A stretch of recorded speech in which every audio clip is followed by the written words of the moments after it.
How broken must I be for you to notice me? Must I break free from the shackles of sanity and with pleasure pledge my leisure to misery?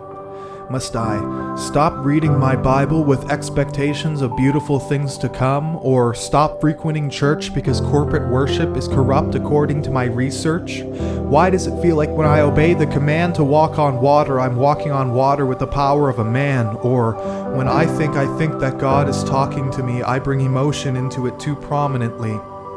These barriers that carry the veil between us have been carefully elevated and maintained. I've taken the foundation of me as a human being and ripped it from my very being, how I was created out of love and now I hide myself from it.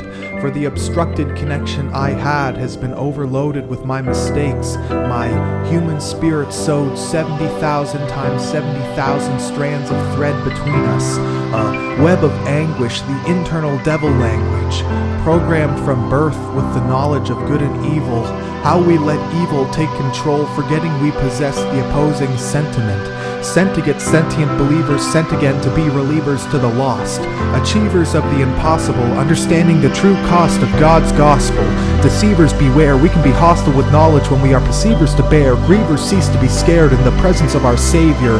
We will not be underachievers in rebuilding our connection with who we are. How human spirit can be a poison to our soul.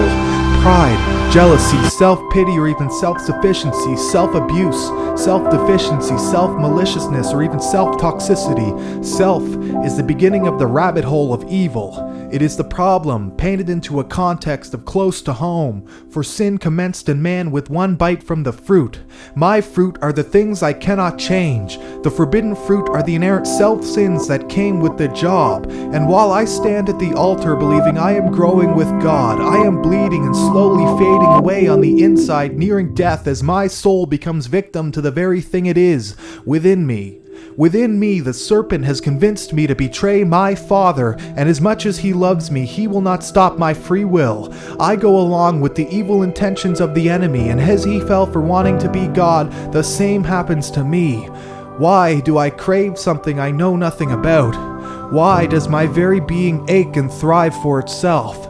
Why, when I want to be washed clean and honestly decent, do I become the thing that I fight against, descend to the place that he had to self-send?